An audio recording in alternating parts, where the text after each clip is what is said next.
The Subaru legacy has been a very important part of the Subaru portfolio for years. In fact, the brand themselves will tell you that this was the first vehicle that they ever built here in America at their Indiana factory about 30 years ago. So today I'm in Ojai, California, driving a very important new addition to the Subaru lineup. This is the all-new 7th generation 2020 Legacy. It shares the same platform that underpins the rest of the Subaru cars, so it's got the Subaru Global Product architecture.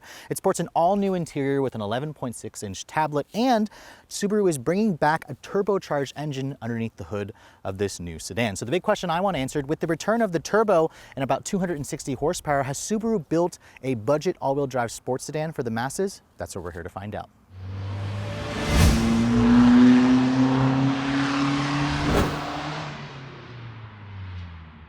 So we'll get to the styling of the new Legacy in just a moment, because this car marks the return of a turbocharged engine to the Legacy's lineup, which we haven't seen for the greater part of a decade. Now, if you guys are familiar with the new Outback, these powertrains will look pretty familiar. It's going to start out at a 2.5-liter Boxer flat 4-cylinder engine, part of their FB25 engine family. It's an updated engine versus the motor that we saw in the previous generation model.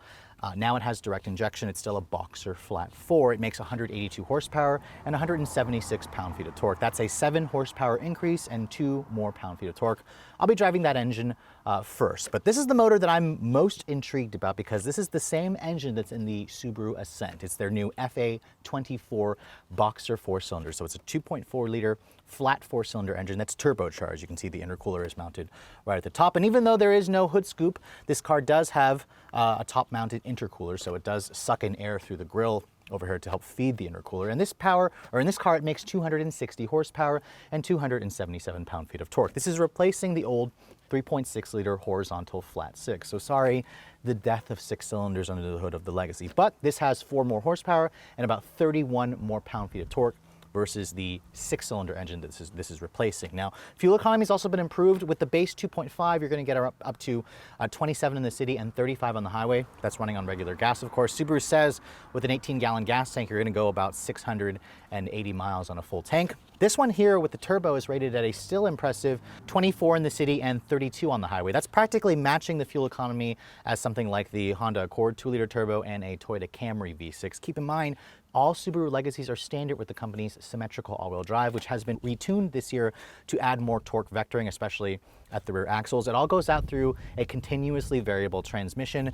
The turbo model that I'm showing you here has a unique high torque CVT, which has been designed to cope with the extra 100 pound-feet of torque. Now, this car, compared to the new Outback that I drove last year, it weighs about 150 pounds less. As this one sits, this XT Touring weighs around 3,700 pounds. So I started out with under the hood of the new Legacy, because when you finally start looking at the exterior styling, a lot of you might be confused because, to be honest, it doesn't look all that different versus the 6th generation model. The basic look of the front end has barely changed, which makes me believe, why did Subaru even bother? Which we'll talk about when we get into the interior. Now, first things first, this is a new XT Touring trim. It's technically a new trim level. They never used to offer a Touring on the Legacy. I'll also be driving a sport trim later that has some black accents. Really, the biggest change you're gonna notice is the grille and the slightly tweaked headlights. This is the Subaru hexagonal grille. It's got slightly new look to it with the chrome slat at the upper portion. The border is kind of gone from the grille. These Hawkeye headlights, which, by the way,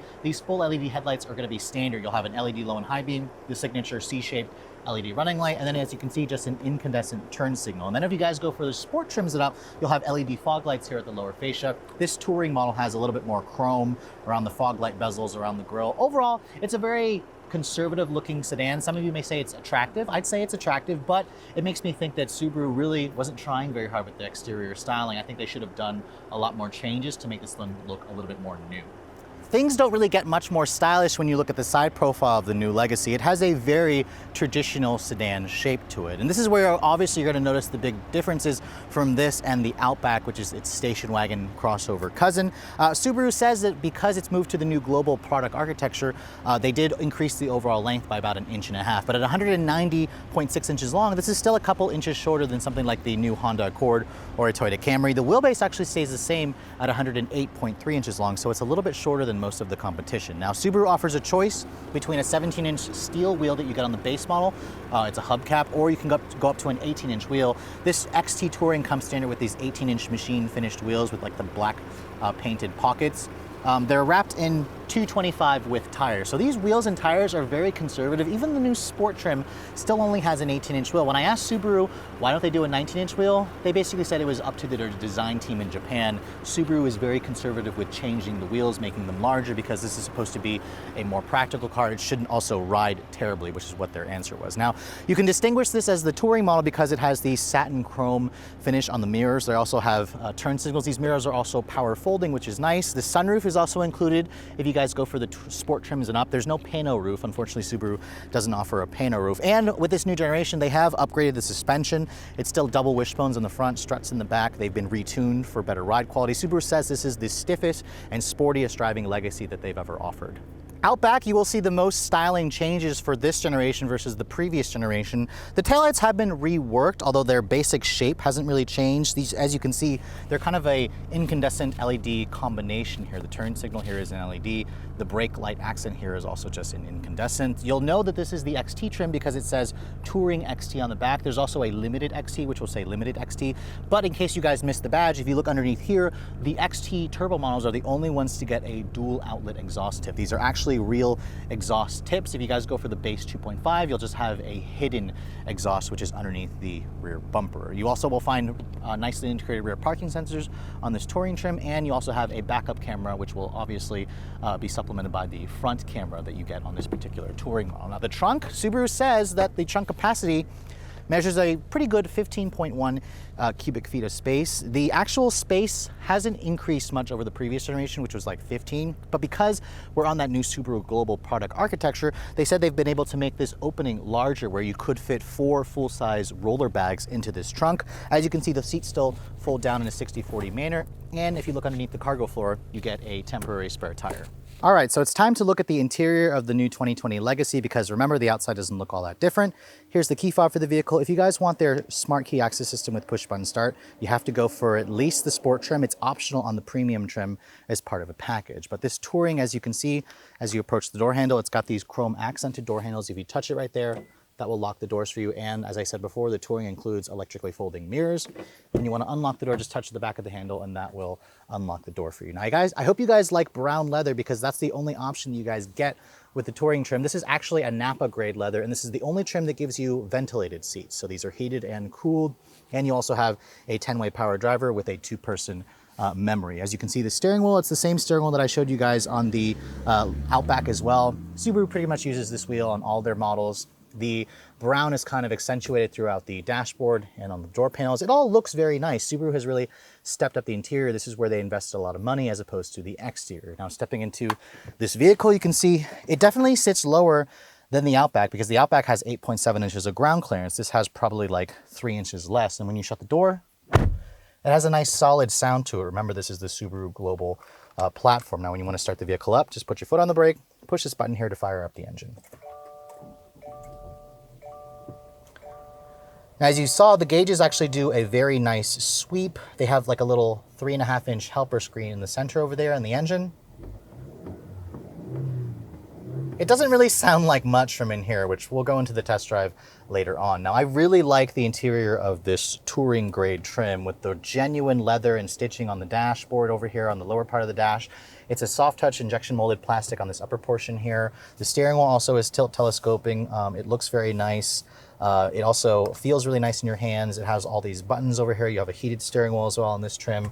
The door panel here is soft touch, as I said. All 4 of the windows are one touch. So Subaru is really upping their game here with in terms of premium tech features. But really the highlight of this interior, which Subaru says they designed this new 11.6-inch infotainment system first. If you guys go for the base trim, you'll have 2 7-inch displays over here. The premium and up trims will give you this bigger screen. This touring grade also includes embedded navigation. As you guys can see, it has Apple CarPlay and Android Auto. It's kind of like very much like a Volvo, the way that Subaru is orientating this with the 3 different, or the way it's oriented with the 11.6-inch display. Now, one thing that Subaru said, they wanted this screen to be very quick, so it's technically got 2 CPU processors, one that controls the upper unit here and then one that controls the lower unit over here. Going over to the home screen, you can see there's your Subaru Starlink apps where you can kind of customize this as well. Going to the maps, you can see this is the TomTom GPS that they've always partnered with. If you want it to take up the entire full screen, you have to actually use the embedded nav. If you guys go to the Apple CarPlay, it only takes up that little tiny portion of the screen, and you can also make this little eyebrow part here, the top portion, go away if you guys like as well. Subaru also kept some hard buttons and some knobs. As you can see, there's a volume knob and a tuning knob. You have buttons here for your dual zone climate control. Your cooled seats are, again, they're in the actual screen over here, which is nice. The response is also quick. I like it a lot. I think that Subaru did a really good job. Going to your actual media, you can see here, it does include satellite radio. That's actually standard. You have AM, FM, Bluetooth streaming. You have 2 USB ports over there, and then you have an electronic parking brake. So overall, I like the infotainment system a lot. I think Subaru has really caught up. They were behind previously. One thing that I think they could improve on is when you put the vehicle into reverse, you can see it just gives you a backup camera. It also has rear automatic braking. Remember, their Subaru eyesight is going to be standard. This screen, I wish it took up the entire screen. The graphics are okay. You do have trajectory. You do have parking sensors in the back. It also has a front camera for this particular one, which if you want to get to the front camera, you have to push this button over here, and that will bring up the front camera over there. And then when you put the vehicle into reverse, it'll bring up the rear camera. So again, very cool, but Subaru doesn't offer the entire 360 camera system like they do on some competitors. Now, this little area right here is for the driver focus meter or driver focus monitor. That will actually watch your face and pay attention if you're dozing off or if you're on your phone. It'll let you know when you're doing that. The rearview mirror here, I like how it's a frameless design. It's very nice. The eyesight system, as you can see, the 2 cameras are over there. You have a standard size sunroof over here, which is good, but Subaru doesn't offer a pano roof. Over here, you'll find your cup holders, and then you have 2-tier storage over here for the center console. By the way, that is a CD player. It's actually included on the touring grade trim because Subaru says a lot of customers were complaining that they wanted to keep the CD player, but just keep in mind, this is the only trim to get the CD player as standard. It's optional, a dealer accessory on the other trims. Also, a wireless phone charger would be right here if you guys got the accessory that the dealer offers. The seats, I think they're actually very comfortable and supported. I was in the sport model earlier with the cloth. The Nappa leather in here feels good. You also have an adjustable thigh extender on the driver's side. The leather's nice and supple. I like the cooled seats. They work well. The glove box, as you can see, is pretty big. It's damped and lined with felt. So overall, the interior, if you guys knew the Outback's new interior, it's nice. I can't wait to see this bigger screen implemented on other Subarus. But this, to me, feels very luxurious, very Volvo-like. So I think Subaru did a really great job on the interior. Now, hopping into the back seat of the Legacy, remember, this is the company's mid-size sedan, and Subaru actually increased the space back here significantly this year.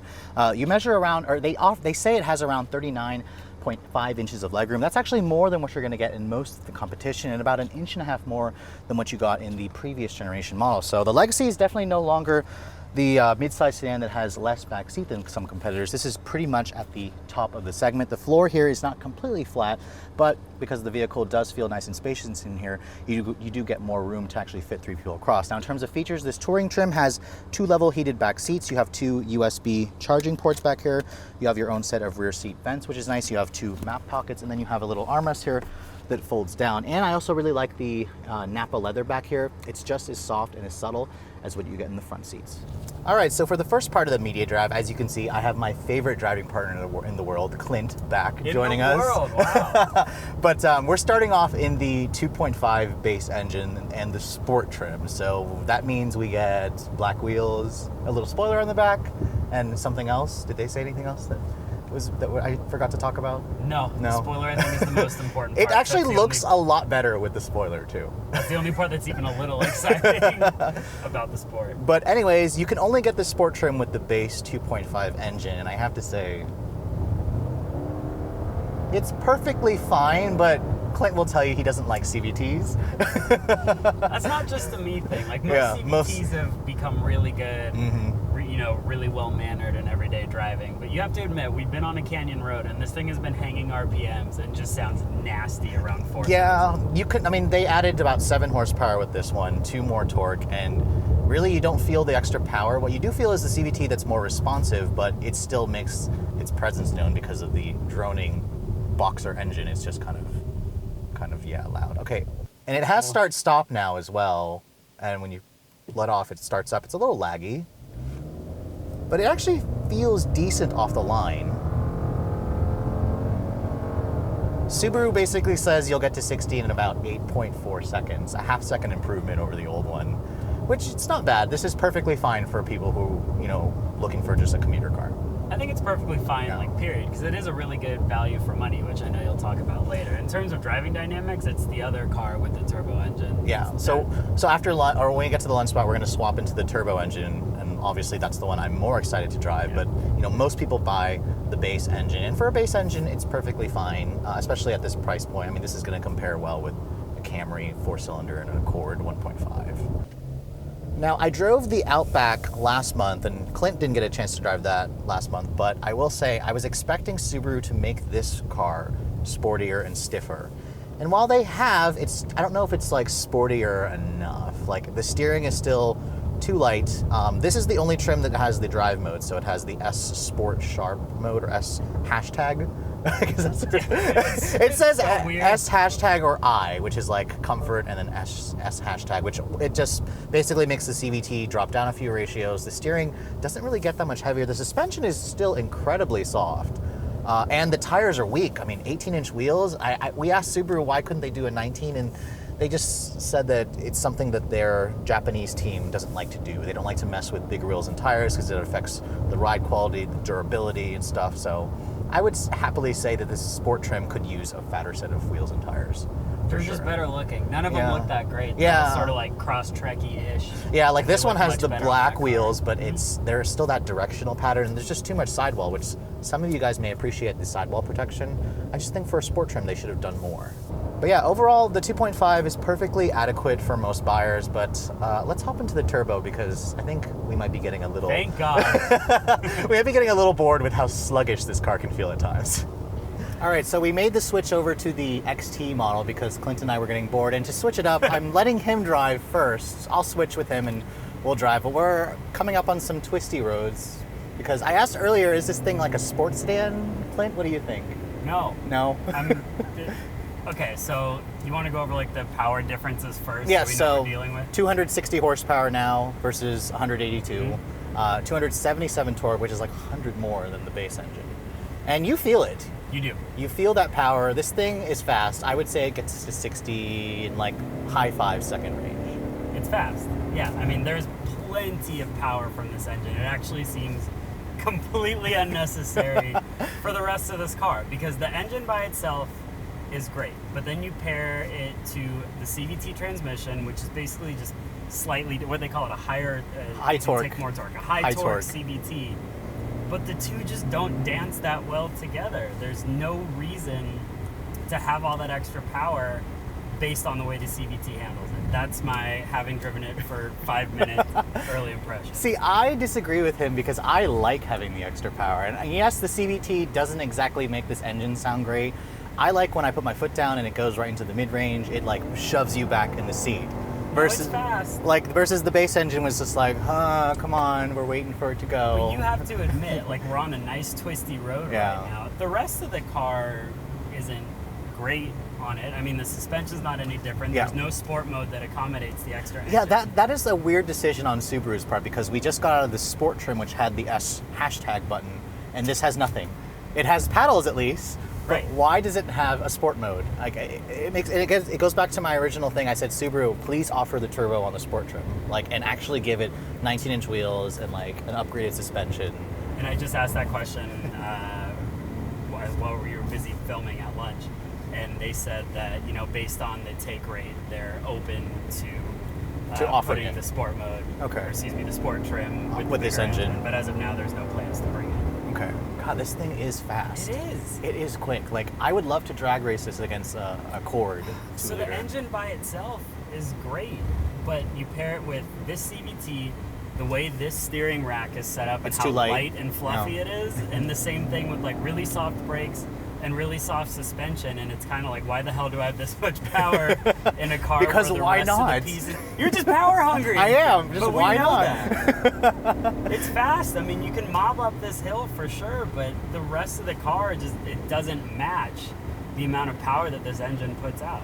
And that's fair. I think that Subaru, obviously, they tuned this combination to be for comfort, but they also wanted to give it the speed aspect. if you opt for this engine, you're cool. You know, like you've done the enthusiast thing, and I can appreciate that. But this isn't a performance car. Ooh, there's some tire squeal a little bit. Remember, these are only 225. What are we rolling on? They're 225 with tires all season. I think they're Falcons. Like, they're not very sticky. No, not at all. Not very sticky at all. In fact, you were not even going that fast, and the tires were squealing. That surprised me, actually.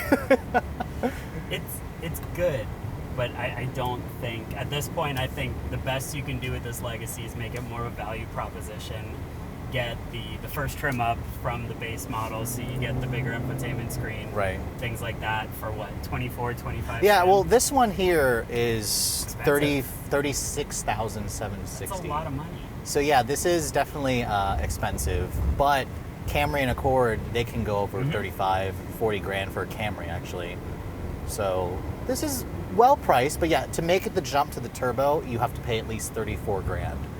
And that's considerably more. But if you look at it compared to it, because the turbo is like limited, you have to get a limited trim, which if you look at the limited 2.5, it's like 29 grand. See, so. the CVT is completely confused right there. It held the revs like right around 3,500 for no reason. Yeah, well, a sport mode would help. Yeah, if you do the fake shifty thing, I say fake because it's not actually changing gears, it's just changing within the CVT. Right. When you paddle shift. It's pretty good. Okay. But I'm still sticking with my original thing. I think it's all about value proposition. Get the base engine. It's not fast, but it's plenty adequate, and it matches the rest of this car's character. Yeah, I see where you're coming from. I think that if they offered a sport with a turbo and charged like 30 grand, that's what you're going that would for? Be the sweet spot for me. Because I mean, sure, the touring trim you get with the nicer leather, I do love the cooled seats, but the front camera I could leave it because it's not a full 360. I would prefer that. I mean, you still get the nice screen. The sunroof's the same. Tunnel. Really dark tunnel. Wow. Yeah, I don't know if the audio is coming through. You can hear it, but it hangs the RPMs.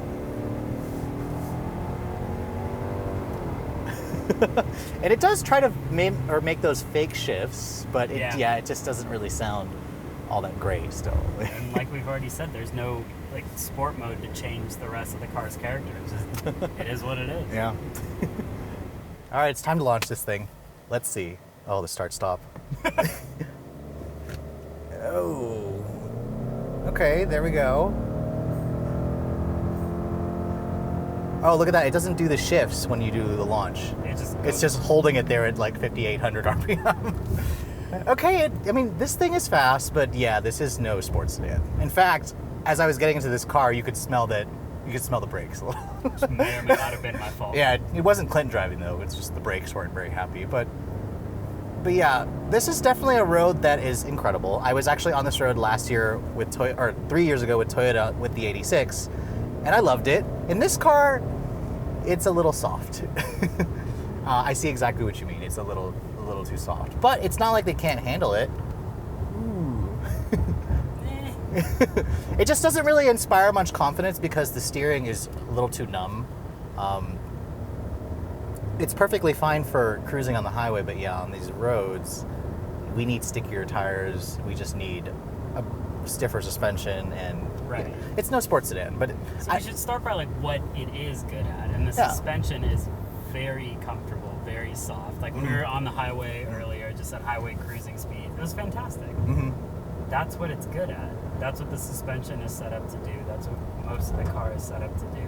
Yeah, but see, the thing is Subaru wanted us to go on these roads, so they wanted us to test out the handling, but I think that they probably need to go back to their engineers and say, hey, you know, what's the mission of the Legacy? Because I was hoping that Subaru would take the Outback, which is super soft, it's a family crossover, it's a wagon, but make this thing more of like a sports sedan.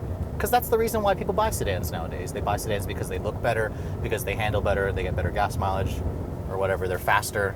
So, I mean, this thing has a lot of improvements to it versus the Outback. Obviously, I enjoy driving this more, but it feels a little unfinished with the rest of the car, just like the overall handling dynamics. Because the Accord is sportier, the Mazda 6 is sportier. I even want to say the Camry XSE that I drove last handles better a little bit. This feels a little faster. It feels faster for sure when I put my foot down, but it's not there in terms of handling. Yeah, I mean, in terms of visibility, you can see out of it really well. That's always been a Subaru hallmark. The seats are comfy. Don't really hug you in place much, but you know, you got the eyesight is standard. You got blind spot monitoring, reverse automatic braking is standard. So all the safety stuff is there, all the tech is there, the comfort is there. But I'm just sad because Subaru used to offer like a legacy 2.5 GT Spec B, which was like a grown-up WRX STI. Yeah. And I just want Subaru to, you know, offer that again. I think you were asking for a little bit of WRX DNA in this I car. was a little bit, yeah. It's not there. It's not there, but it's still very comfortable and fast enough for most people. With how much this shares with the Outback, I don't think it was ever supposed to be there. This car was never supposed to be WRX. Yeah, which is interesting because remember earlier today you asked Dom from Subaru that which cars ride on the Subaru Global platform. He just said the BRZ, but he forgot that the STI and WRX aren't on the platform either yet. He said oh, is that true? Yeah, they're not. They're still based on the old Impreza platform. Right. Because Subaru hasn't come out with the newest one yet, which should be coming out for 2021, I think. Something like that. So it'll be interesting to see when Subaru does move those two because they have no performance cars on this platform yet. And it shows. But let's talk about the pricing really quick because this car starts at $22,700, which is apparently $200 more expensive than the old one. And it's a very negligible price increase. It's $4,000 cheaper than an Outback.